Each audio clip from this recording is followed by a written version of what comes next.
Starting on day one, I will seal the border and stop the migrant invasion.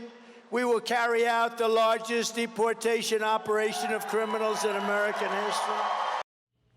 Well, that's former President Trump at his Las Vegas rally, touting his immigration policy and his plan to carry out mass deportations across the country of illegal immigrants. Well, the proposal has alarmed immigration advocates who call it, quote, dangerous, dishonest, fear-mongering. In April, a report from the Department of Homeland Security estimates there are about 11 million migrants in the United States illegally. So what could be possibly done about all this? Former Arizona Supreme Court Judge Andrew Gould is here with us. Judge, you've had firsthand experience. You're right in a border state. You've been dealing with this in your career for decades. What is the plan that you think could potentially work to try and get a handle on this issue? Well, good to be back, Eric. If you listen to his speech carefully, and I've listened to his speeches and read his press releases, he talks about deporting criminals. What President Trump is talking about is deporting violent criminals, gang members, rapists that haven't been vetted and haven't moved that come into the country.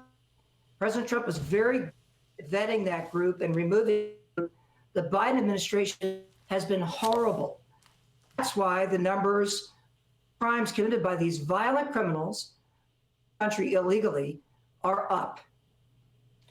Why aren't more then deported? I mean, we've seen a rash of some of these type of crimes by migrants that have made a lot of headlines recently.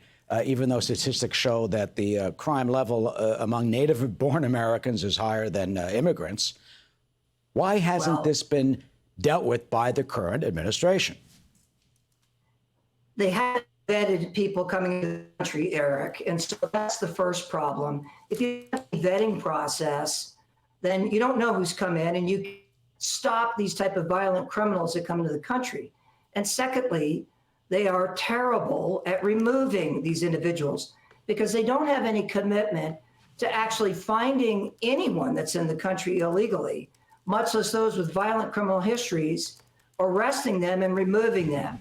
So it's on both ends, the vetting, the screening, and then actually deporting them. The former president has talked about, more than just criminals. He's talked about, 10 million more, 15 million deportations in the past. I mean, is that an answer to, is that even logistically possible? Well, Eric, I'm going to beg to differ with you on that point. I've listened to his speeches very carefully, and he talks about deporting criminals. I think his message is clear. Those that are in the country that have criminal records are going to be deported. Now, whether his policy expands beyond that, that's an issue that we can deal with. If you look at the very numbers you're putting up there, 240,000 from Colombia, over 300,000 from Venezuela, over 200,000 from China, I think there's a reasonable order that we can look at some of these things. Why on God's earth do we have over 200,000 people in this country illegally from China? Why are people coming in from Venezuela when we know the kind of problems with the gangs we have there?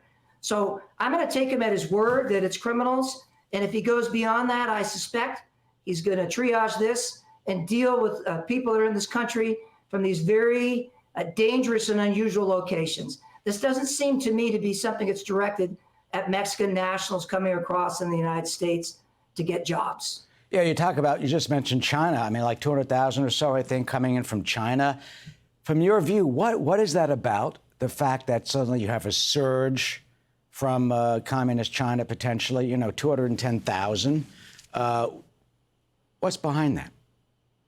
Well, I mean, one could only guess, but it's frightening. I mean, we're in a geopolitical struggle with China right now. They have been fighting us and economically and threatening us militarily. You read the headlines and you see Chinese spies in this country. One can only think the worst. I can't say that about every one of those 200,000, but it is a security risk.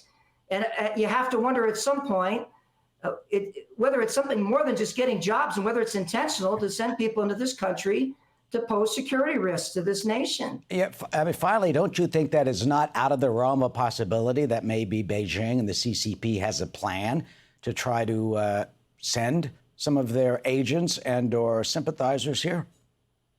Eric, I have been on that border for over 30 years. Nothing surprises me on the southern border. I have seen things that would make the back of the hair on your neck stand up. So the idea that they would use a vulnerable border like that to create security risk is absolutely a possibility.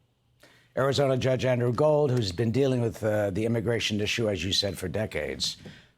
Quite an astounding situation. Judge, good to see you. Thank you. Thank you, Eric. I'm Steve Ducey. I'm Brian Kilmeade. And I'm Ainsley Earhart. And click here to subscribe to the Fox News YouTube page to catch our hottest interviews and most compelling analysis.